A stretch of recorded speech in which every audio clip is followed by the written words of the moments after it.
जहन्नुम की कैद, तहरीर अबू याहिया। मैं पिछले 4 घंटे से अपने ही घर की स्टडी में कैद हूँ। मैं इशा की नमाज़ पढ़कर यहाँ आया था और अपने बच्चे की दरअंदाजी से बचने के लिए दरवाज़ा लॉक कर दिया था।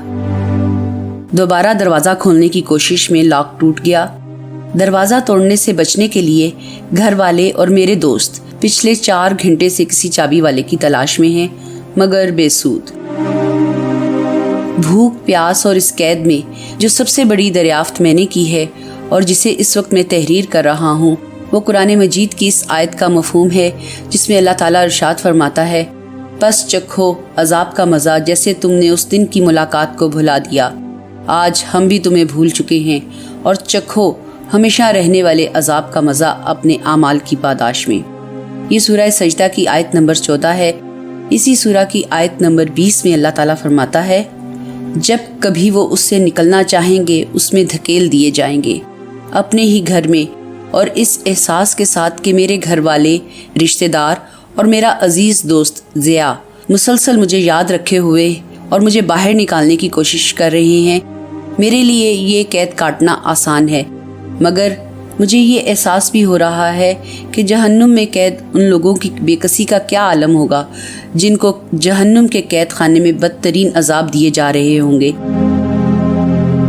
यहाँ से निकलने की वाहिद उम्मीद अल्लाह की ज़ात होगी, मगर अल्लाह उन्हें भूल चुका होगा। अब रहे जहन्नुम के दरवाजे, तो उन पर जहन्नुम के वो सख्त गिर दारोगा तैनात होंगे जो उनके बाहर निकलने की हर कोशिश नाकाम बना देंगे। काश इंसान उस दिन के आने से कब्ल जहन्नुम की उस मायूसी और उसके अजाब की शिद्दत को समझ लें। काश कैद खाने में जाने से कब्ल लोग खुद को उस कैद से छुड़ा लें। सिराते मुस्तकीम, तहरीर अबू याहिया, आवाज़ मुना शेख। आज के इंसान का मसला क्या है? इसे अगर एक जुमले में बयान किया जाए तो कहा जा सकता है कि उसने सिराते मुस्तकीम खो दी है। वो जिंदगी की शाहराह पर बेमकसद घूम रहा है, उस आवारा गर्द की तरह जिसकी कोई मंजिल नहीं होती, जिसका कोई घर नहीं होता, जिसकी सुबह में कोई जोश और जिसकी शाम में कोई करार नहीं होता। इंसान ऐसा क्यों हो गया है? इसका सबब ये है कि जिंदगी की कहानी के आगाज और अंजाम दोनों को फरामोश कर बैठा है। वो इस कहानी के सिर्फ उस हिस्से से वाकिफ है जो आज उसके सामने है। आज के इंसान के सामने सिर्फ दुनिया है, उसकी खुशियाँ हैं, उसके गम हैं, उसकी लज्जतें हैं, उसकी तलखियाँ हैं, उसकी आसाइशें हैं, उसके मसाइल हैं, उसकी नेमतें हैं, उसकी महरूमियाँ हैं, उसका पाना है, उसका खोना है।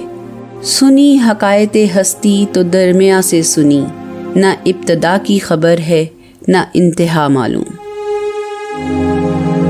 सिराते मुस्तकीम से भटक कर इंसान न दुनिया में भेजने वाले रब को याद रखता है और न उस आखरत को जिसकी तरफ इसे हर हाल में लौट कर जाना है।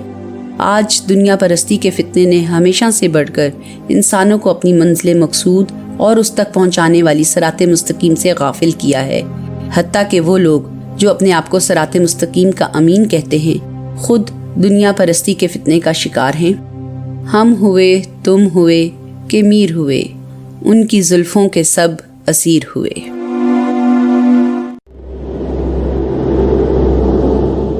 कुरान की दावत, राह निजात, तहरीर अबू याहिया। दौरे जदीद में दीन के हवाले से इल्मी और अमली दोनों पहलुओं से बेपनाह काम हुआ है। ख़ास तौर पर अमली कामों का मामला तो ये है कि दीन के नाम पर जान, माल और इज़्ज़त व आबरू की अनगिनत कुर्बानियों के साथ लोगों ने जिस तरह अपने आप को इस काम के लिए वक्फ़ किया, अपना पैसा, वक्त, सलाहियत, हत्ता कि पूरी ज़िंदगी इस काम में लगाई और जो दुख और मसाइब इस राह में झेले हैं, उसकी कोई नज़ीर इंसानी तारीख़ में नहीं मिलती। ये माजी करीब का एक वाक़या ही नहीं, बल्कि इस वक्त भी लाखों लोग इस मकसद के लिए तन मन धन की बाजी लगाए हुए हैं। ताहम इसके साथ ये भी एक नाकाबिले तरदीद हकीकत है कि अहयाए इस्लाम का जो ख्वाब 200 बरस से देखा जा रहा है, इसकी कोई ताबीर कहीं नज़र नहीं आती।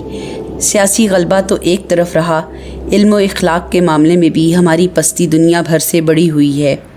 ایسے میں امت کا درد رکھنے والے ہر مخلص انسان کے ذہن میں یہ سوال پیدا ہوتا ہے کہ آخر اس صورتحال کا سبب کیا ہے؟ ہم نے پہلے بھی کئی دفعہ اس موضوع پر قلم اٹھا کر لوگوں کو توجہ دلانے کی کوشش کی ہے۔